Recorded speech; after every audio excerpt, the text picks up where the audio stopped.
તો કેમ છો વિદ્યાર્થી મિત્રો?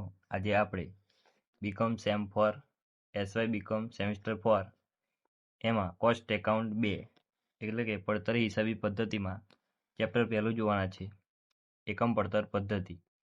એમાં માર્ક્સની વાત કરીએ તો 10 માર્ક્સનો એક દાખલો આવશે અને MCQ 2 માર્ક્સ આવશે, કાં તો 3 MCQ પૂછાઈ શકે છે.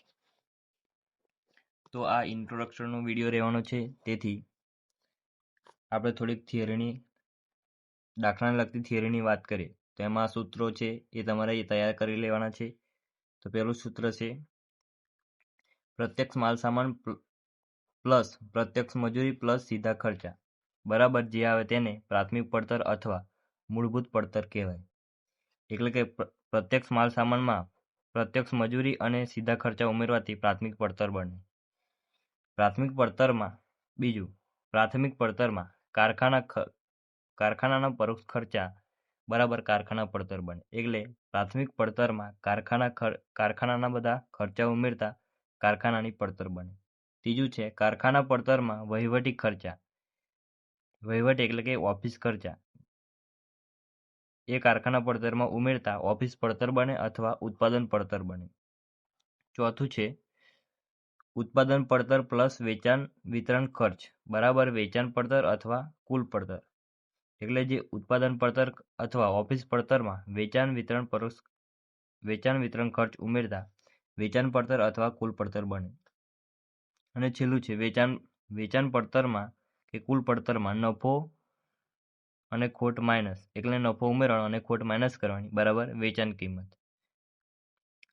હવે એનું આપણે પત્રક જોઈશું, જે તમારે આ ફોર્મેટ યાદ રાખવાનું અને તૈયાર કરી લેવાનું છે. પડતરના પત્રકનો નમૂનો છે આ. તો પડતરનું પત્રક અહીં લખવાનું સાઈડમાં ઉત્પાદન, પહેલા ખાનામાં લખવાનું કુલ પડતર, બીજા ખાનામાં એકમ દીઠ પડતર રૂપિયામાં અને અહીં આવશે વિગત. એમાં આવશે પહેલું માલ સામાન, એની મેં પ્રત્યક્ષ મજૂરી અને પ્રત્યક્ષ ખર્ચા ઉમેરવાથી જે આવે તેને આપણે પ્રાથમિક પડતર કહીશું, અહીંયા બહાર લખવાની. બીજું કારખાના પરોક્ષ ખર્ચા, પ્રાથમિક પડતરમાં કારખાના પરોક્ષ ખર્ચા ઉમેરવા કારખાના પડતર બને તે આપણે અહીંયા લખશું. એમાં વહીવટી કે ઓફિસ પરોક્ષ ખર્ચા ઉમેરવાથી ઓફિસ પડતર કે વહીવટી પડતર બને. એની માંથી શરૂઆતનો સ્ટોક પ્લસ કરવાનો આપેલ હોય તો, અને આખરનો સ્ટોક બાદ કરવાનો.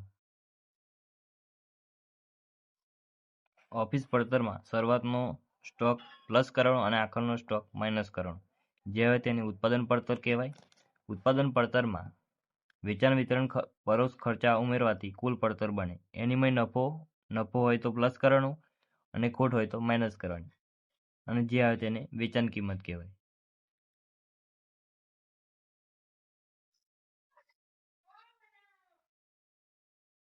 બીજા આપણે બે અગત્યના સૂત્રો જોઈશું એકમ દીઠ પડતરના.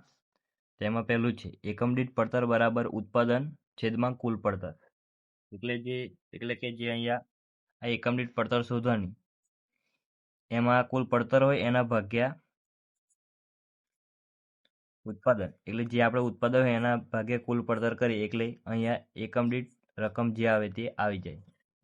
અને બીજું સૂત્ર છે પડતર પર નફાનો દર બરાબર નફો ગુણ્યા 100 છેદમાં કુલ પડતર. શોધેલ પડતર આપણે જે લાવીએ તેને છેદમાં મેળવાની, નફો આપણો જે હોય તે અને એના ગુણ્યા 100.